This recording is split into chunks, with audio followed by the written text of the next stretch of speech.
De retour sur le plateau de la tranche info sur Canal 10, c'est bien place maintenant à votre émission Focus. On va débriefer sur l'actualité locale, mais effectivement, comme nous sommes jeudi, vous le savez, le jeudi c'est anthropologie, et donc je reçois Nusere Kalala Omotunde, notre spécialiste des humanités classiques africaines. Bonsoir Monsieur Omotunde. Bonsoir. Alors une date, ce 26 septembre 2019, qui est marquée aujourd'hui effectivement par le décès de Jacques Chirac, donc qui était président pendant 11 ans de cet État français. Que pensez-vous de l'homme ? Globalement, qu'est-ce que vous pensez de l'homme ? Globalement, je dirais que c'est un peu cette espèce de mouvance, je dirais, du bonbon empoisonné. Le bonbon empoisonné. C'est le bonbon empoisonné. C'est-à-dire qu'on ne peut pas comparer Chirac à Sarkozy, voilà. C'est-à-dire que là, on avait quelqu'un qui faisait ce qui n'était pas bien, mais avec l'art de le faire, je dirais dans la diplomatie de la abracadabra et je t'embrouille. Pourquoi vous dites qu'il...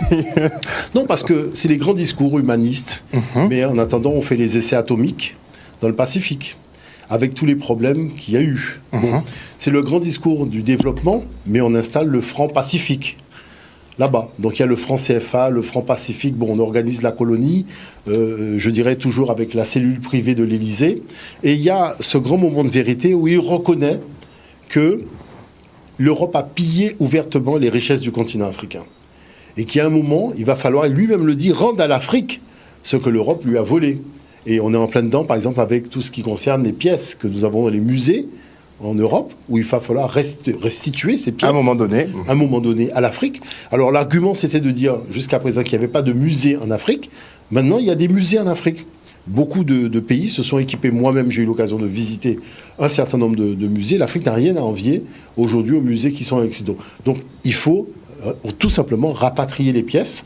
Et on voit que beaucoup de pièces ont fait l'objet de vols et ont été à l'époque coloniale. Il n'y a pas de pièces justifiant le sceau d'autorisation du gouvernement de l'époque, autorisant la pièce à quitter son territoire. En tout cas, lui, il a parlé de ce pillage. On va y revenir plus amplement tout à l'heure. On va repasser ce document sur ces révélations qui ont été faites peu de temps, justement, avant qu'il fasse son AVC et qu'il commence à devenir un peu Alzheimer, pour le coup. On parlait de lui comme quelqu'un qui aimait les Antilles. Qu'est-ce que ça vous dit à vous ? C'est-à-dire qu'il y a la face, ce qui se passe sur la table et ce qui se passe en dessous.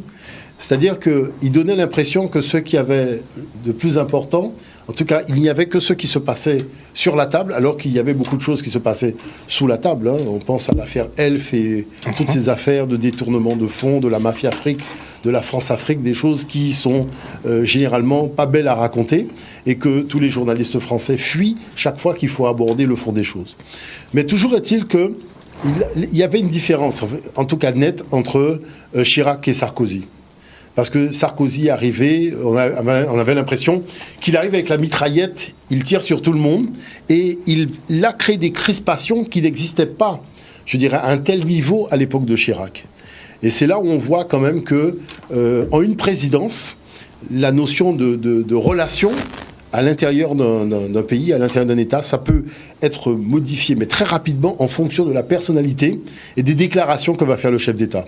Et donc c'est pour cette raison, je dirais que Chirac a été, je dirais, dans une période un peu le grand-papa qui parle à ses enfants. Vous voyez, le côté peut-être aussi infantilisant à outrance. Et c'était ça qui était un petit peu dangereux, vous voyez. Et c'est pour ça que tous ces gens qui avaient autour de lui, je pense à De Villepin. De Villepin, c'est quelqu'un, je dirais, très méticuleux. Parce que quand on regarde des analyses de Villepin, c'est ménageant le chou pour frapper avec le marteau. Et c'est vrai que cette tendance-là, on la retrouvait aussi chez Chirac. C'est-à-dire, on fait semblant d'être gentil, mais dans le fond, on vient avec des intentions précises et des objectifs à atteindre, coûte que coûte. Vous voyez ? Et ça, c'est important de le souligner. Bon dans le discours, mais beaucoup moins dans les actes. C'est-à-dire que, je dirais, c'est... vous savez, on a vu les relations avec le Gabon, hein, le pays pétrolier par excellence, les tensions qu'il y a eu avec le chef d'État, toutes ces choses-là, c'était aussi l'époque Chirac. Vous voyez ? Faut pas oublier ça. C'est-à-dire que ça n'a pas fait avancer, en tout cas les relations Nord-Sud, dans le bon sens. Hein, puisqu'on a cultivé tout ce qui avait été fait, c'est l'époque de Focard, toutes ces choses-là, ça a été cultivé aussi à cette époque-là. Maintenant, c'est vrai que vis-à-vis de la relation que les Antilles avaient avec Jacques Chirac, il y avait cette impression, cette fausse impression d'avoir un peu cet ami qui fait semblant de comprendre, mais qui derrière organise les choses, c'est le chlordécone, c'est toute une série de choses où on va organiser les intérêts de son petit réseau contre les intérêts généraux de la population. Et c'est vrai que ça, on ne peut pas l'oublier, parce qu'il s'est passé beaucoup de choses inacceptables sous le mandat de Jacques Chirac. Et ça, on ne peut pas l'oublier. Alors, il y a eu ces déclarations, justement, choc sur le pillage de l'Afrique. Pour beaucoup, effectivement, c'est une évidence. Je pense que pour l'Européen et pour le Français, c'est un peu plus difficile à admettre. En tout cas, Jacques Chirac l'a lui-même reconnu. On regarde ce document. C'est qu'une grande partie de l'argent qui est dans notre porte-monnaie vient précisément de l'exploitation depuis des siècles de l'Afrique. Pas uniquement, mais beaucoup viennent de l'exploitation de l'Afrique. Alors, il faut avoir un petit peu de bon sens, je ne dis pas de générosité, de bon sens, de justice, pour rendre aux Africains, je dirais, ce qu'on leur a pris, d'autant que c'est nécessaire si l'on veut éviter les pires convulsions ou difficultés avec les conséquences politiques que ça comporte dans le prochain avenir. Alors, est-ce que nous sommes à l'heure des convulsions dont il parle, puisque restitution, il n'y a toujours pas eu. Donc, est-ce que nous sommes à l'heure, justement, des convulsions ? Moi, je pense qu'avec ce qui s'est passé avec Laurent Gbagbo, ce qui s'est passé aussi avec Kadhafi, on a dépassé le stade des convulsions. On est arrivé quand même dans du grand n'importe quoi, parce qu'il y a de l'ingérence. Ça, c'est clair qu'il y a de l'ingérence. Et cette ingérence-là, elle se fait au grand jour maintenant, je dirais. À une certaine époque, on essayait un peu de masquer, mais on a vu arriver des choses qui sont de l'ordre totalement inacceptables. Bon. Ce qu'il faut voir aujourd'hui, c'est que c'est la jeunesse africaine qui s'empare de ces problématiques. Et c'est ça qu'il y a de nouveau. Jusque-là, c'était les adultes, c'était les gens qui étaient dans les mouvances de réflexion politique, les partisans, qui étaient, je dirais, sur ces thématiques de réflexion. Maintenant, on voit que toute la jeunesse, partout à travers le monde, dans la diaspora aussi, s'est emparée des questions, du problème du franc CFA notamment, et beaucoup d'autres problèmes qui sont des problèmes qui empêchent véritablement à l'Afrique de prendre sa vraie place dans le concert des nations. Et ça, je dirais, c'est un vrai plus, et c'est quelque chose qui nous permettra de faire un grand pas en avant vers de meilleures relations Nord-Sud. Est-ce que vous pensez que finalement, un jour, la France décolonisera l'Afrique pour de bon, ou que l'Afrique se décolonisera elle-même ? Non, je pense que c'est à l'Afrique de se décoloniser. Mais il faut déjà décoloniser les cerveaux avant d'avoir une décolonisation dans les faits. Parce que si les cerveaux sont colonisés, la décolonisation matérielle est impossible. Et c'est là où se joue véritablement l'enjeu de la décolonisation, c'est la décolonisation des cerveaux. Et c'est là où on voit avec les problèmes de la religion chrétienne qui s'installe partout, je dirais une espèce de vision dans laquelle on croit que la solution économique occidentale est la meilleure des solutions, alors qu'on voit bien que la Chine a tourné le dos aux solutions occidentales pour bâtir son modèle économique. Et le modèle économique chinois, on s'en l'a amené aujourd'hui. Donc il y a toutes ces réflexions-là qu'on doit mener d'une façon générale et penser toujours à se désarrimer du modèle qui veut s'imposer comme un modèle universel alors qu'il est un modèle qui va avantager les intérêts de certains petits groupes qui sont les groupes généralement du CAC 40. Ça, on le sait, c'est pas... c'est pas tout à fait nouveau. Voilà. Alors justement, on travaille depuis quelques années maintenant à pouvoir rétablir certaines vérités, notamment sur qui a civilisé qui dans l'histoire de l'humanité. Et il y a des propos justement des républicains qui vous ont choqué ces derniers jours. Totalement. C'est-à-dire qu'il y a une espèce de façon totalement digne de la mythomanie d'analyser l'histoire du Sud en général. C'est-à-dire que la dernière déclaration que je voulais vous faire écouter, c'est celle du président du groupe Les Républicains, Jean Leonetti, qui a fait une déclaration assez surprenante, bon, digne de Fillon aussi, puisqu'il avait fait aussi une déclaration à son époque. Et on se rend compte que la problématique de la perspective historique, réelle, ce que j'appelle de l'histoire universelle, est prise d'assaut par des gens qui font preuve d'une vraie pathologie qui s'appelle la mythomanie. Alors je voulais justement d'abord faire écouter la déclaration de Jean Leonetti, qui est totalement surprenante parce qu'il y a aussi une chose, qui est la contestation d'un crime contre l'humanité. C'est-à-dire que normalement, quand on a reconnu un événement d'histoire comme étant un crime contre l'humanité, il ne peut pas y avoir de contestation, qui plus est d'un responsable politique. Mais est-ce qu'on... Moi, des fois, j'ai l'impression que c'est une reconnaissance vraiment, entre guillemets. Mais c'est totalement ça. Ça montre que, en réalité, c'est du jeu de jambes, comme on dit. Mais qu'on n'est pas du tout dans les faits, non seulement du respect de l'esprit de la loi, mais du respect de la loi elle-même. Puisque n'importe qui, finalement, peut venir raconter n'importe quoi, voyez. Et je pense que, comme la LDNA, on l'a vu, a décidé de porter plainte contre ces propos. Moi, je pense que c'est important d'écouter les propos pour voir un peu, je dirais, le caractère mais totalement outrancier de ces propos à l'heure où nous sommes. Parce qu'on a fait des fouilles archéologiques, on a beaucoup de documents. D'ailleurs, je suis venu avec un certain nombre de documents pour vous montrer un peu les faits. Voyez ? Donc prenons d'abord le temps d'écouter cette déclaration, parce qu'elle est assez surprenante. Je ne pense pas que la France, relisez ce que dit Jules Ferry à l'époque, la France quand elle envahit le monde, et il ne faut pas s'en excuser, c'était les mœurs de l'époque, elle apporte la civilisation. Ils ont ça en tête. Bien sûr qu'aujourd'hui, ça paraît une erreur. Mais à l'époque, c'était l'humanisme qui s'exportait, la technique, le savoir, la science, la santé.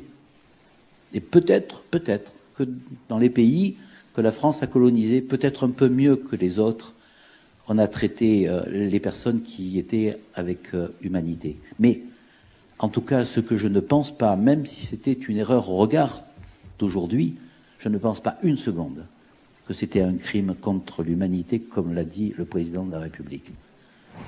Alors c'est extraordinaire, effectivement, de pouvoir se permettre de tenir de tels propos. C'est comme si moi je parle de la Shoah en me disant bon, qu'à cette époque, effectivement, bon, le Troisième Reich gouvernait le monde, donc totalement. Que c'était dans les mœurs de l'époque et que c'était tout à fait normal.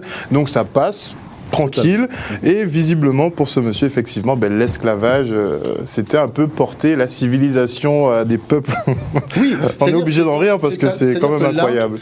Là, on est dans le paradoxe. On est dans le paradoxe, c'est-à-dire que lorsque Fillon dit que les populations nordiques voulaient tout simplement faire prévaloir leur culture et leur idéal civilisationnel vis-à-vis des populations du Sud, c'est étonnant parce que Hitler, il voulait faire la même chose avec la France, mais on l'a mis dehors. Vous voyez, Hitler aussi voulait partager les idéaux, ces idéaux allemands avec la nation française. Exactement, des idéaux radicaux, mais il voulait les partager. Mais oui, mais pourquoi on l'a mis dehors ? Pourquoi on l'a mis dehors ?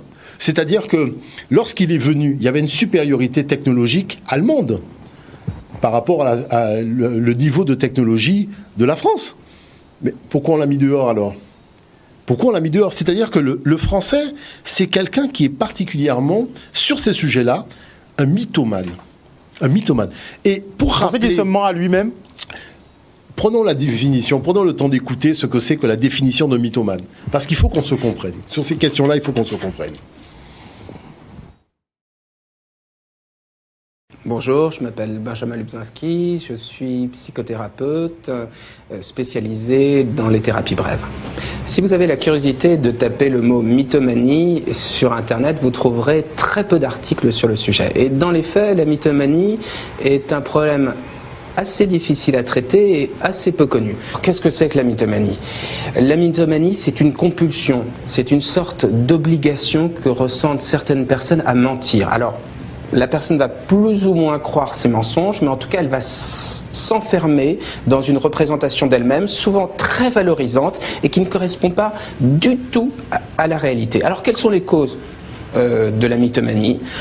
Ça peut être l'alibi de la manipulation, c'est-à-dire quelqu'un d'assez manipulateur qui va s'inventer une vie, inventer des choses pour pouvoir vous embobiner. Ça peut être une personne qui manque énormément de confiance en elle, qui souffre et qui va, à partir de ce moment-là, se créer une vie de substitution pour se valoriser, pour se sentir bien, pour se sentir intéressant et se sentir valorisé. Ça peut être lié aussi à des problèmes plus graves, comme la schizophrénie. La personne va vraiment non seulement s'inventer une vie incroyable, mais parfois ça va aller très très très loin. On me posait la question récemment de savoir comment détecter quelqu'un de mythomane. Le plus simple, c'est de ne pas trop prêter attention à ce que la personne dit, ne pas se dire tiens, son ton a l'air véridique, tiens, elle a tous les accents de la sincérité, mais plutôt de se focaliser sur les faits. Est-ce qu'il n'y a pas de contradiction de choses paradoxales dans le discours de la personne. Est-ce que la personne en fait pas un petit peu trop? Est-ce qu'elle ne se valorise pas un petit peu? Puis éventuellement vérifier derrière ce que la personne vous dit, ne pas le prendre pour argent comptant. Ça, c'est très important. Maintenant, est-ce qu'on peut aider quelqu'un qui souffre de mythomanie? C'est pas évident. C'est pas évident parce que beaucoup de personnes souffrant de mythomanie ne vont pas se considérer comme mythomanes. Soit elles vont avoir l'impression qu'elles disent vraiment la vérité, soit elles vont le faire pour manipuler, pour obtenir des choses, et donc elles vont pas avoir envie de traiter ce problème-là. Soit tout simplement elles vont pas le considérer comme un problème. Alors, sur les moyens de traitement, on va, dans le cadre de la mythomanie, analyser ses causes, analyser pourquoi la personne développe des mensonges et lui apprendre à faire de plus en plus la distinction entre ce qui est de l'ordre de son imaginaire et de la réalité. Donc visiblement, le mythomane déjà vit dans le déni. Très clairement, aurait des tendances un peu schizophrènes, vivrait dans un paradoxe et aurait tendance à se valoriser à outrance. Totalement. Alors, en fait, la chose, c'est qu'un jour, j'ai eu l'occasion de consulter un dictionnaire médical. Et lorsque je suis tombé sur la définition de mythomane, j'ai dit, voilà exactement la position claire de l'historien européen. C'est-à-dire, c'est quelqu'un qui s'est inventé une histoire, une réalité, qui se répète tellement cette réalité qu'il finit par croire qu'elle est vraie. Est-ce que vous voyez l'affaire? Et comme ils ont des moyens médiatiques puissants, ils ont, je dirais, la capacité de convaincre la masse que leur discours repose sur des choses qui sont tangibles, des choses qui sont certifiées et vérifiées. La particularité du mythomane, c'est qu'il ment. Et c'est ça les problèmes de fond. C'est-à-dire le mensonge est évident. Et l'autre chose qui est totalement réelle, c'est qu'il n'y a pas de documentation.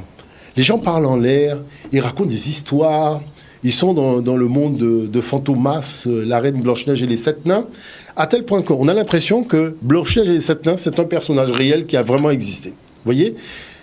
La chose, c'est quoi quand on est confronté à ce genre de choses? Il faut voir que le discours historiographique de l'histoire universelle est un monologue. Il n'y a pas véritablement, par exemple, comme aux États-Unis, des départements d'études africaines où on peut confronter les idées, vous voyez, à un certain nombre de points de vue contraires, opposés avec une argumentation. Vous verrez que des gens comme Martin Bernal, qui a écrit Black Athena, vous dit qu'il s'est beaucoup enrichi auprès des historiens noirs qui ne corroboraient pas, qui n'étaient pas du tout d'accord avec les thèses défendues par les historiens blancs américains. Et la chose, c'est qu'il a vu que le discours des historiens noirs était particulièrement technique sur un certain nombre de choses. C'est quoi la réalité? La réalité, c'est qu'il y a, je dirais, deux énormes phases. On peut dire la phase de l'Antiquité et la phase de l'Afrique impériale. Sur les deux phases, il y a un mensonge éhonté. Par exemple, il y a un des mensonges qui est relativement particulier, et on aura l'occasion de revenir dessus, c'est le fait de dire qu'après l'Égypte antique, après le Soudan, l'Afrique n'a jamais plus construit en pierre taillée. C'est totalement faux. Il y a beaucoup de châteaux forts en Afrique, il y a des châteaux forts en Éthiopie, il y a des châteaux forts à Zimbabwe, il y a des châteaux forts en Afrique du Sud, on a beaucoup de vestiges, même au Burkina Faso, il y a beaucoup de choses où on voit que l'Afrique a toujours construit en pierre taillée. Est-ce que vous voyez l'affaire ? Et les fouilles archéologiques le démontrent. Donc là, on est dans un discours qui est véritablement un mensonge éhonté. Maintenant, la deuxième chose dans cette affaire-là, c'est de se dire que les Grecs ont inventé des choses, ont été à l'origine de beaucoup d'inventions, de l'écriture, des mathématiques. Or, quand vous regardez les choses dans le fond, c'est totalement faux. Il faut savoir qu'Europe était une femme africaine, parce que son père est né en Afrique. Son père et sa mère sont nés en Afrique. Et le frère d'Europe, qui est Cadmos, c'est lui qui a porté l'écriture en Europe à l'époque où il y avait des Noirs qui vivaient là. Et il y a des études ADN qui ont démontré qu'avant, il y avait des Noirs qui vivaient en Europe, puisque les personnes d'ascendance caucasienne venaient du Caucase, c'est-à-dire de la Russie. Et ils ont envahi l'Europe au milieu du 2e millénaire, au moment où on était en train d'amener cette écriture, donc africaine, en Europe. Et qu'est-ce qui s'est passé ? Il s'est passé que lorsque j'étais dans une université à Paris, j'étais en train d'expliquer que vous dites que Cadmos était phénicien, qui n'était pas africain. Le problème, c'est que Cadmos a créé en Europe la cité de Thèbes. Or, en Phénicie, il n'y a pas de cité de Thèbes. Thèbes se trouve en Afrique. Et c'est la cité où il est né. Cadmos est né à Thèbes de l'aveu des historiens grecs. Et c'est pour ça qu'il a créé la ville de Thèbes en Europe. Mais parce qu'il était parti à la recherche de sa sœur, voilà que finalement, ce continent va porter le don de cette femme noire qu'on dépeint aujourd'hui comme blonde aux yeux bleus, alors qu'Europe n'a jamais été blonde aux yeux bleus. Donc déjà, ne serait-ce que le nom Donc déjà, Europe, quand il dit européen, vous voyez l'affaire, il est totalement dans la dimension africaine. On se Maintenant, quitte. toutes les dimensions, toutes les particularités je dirais, des outils intellectuels grecs venaient d'Afrique. on va Et c'est détailler. important justement de prendre le temps d'écouter le professeur Obenga là-dessus. On va revenir dessus juste après une petite coupure publicitaire.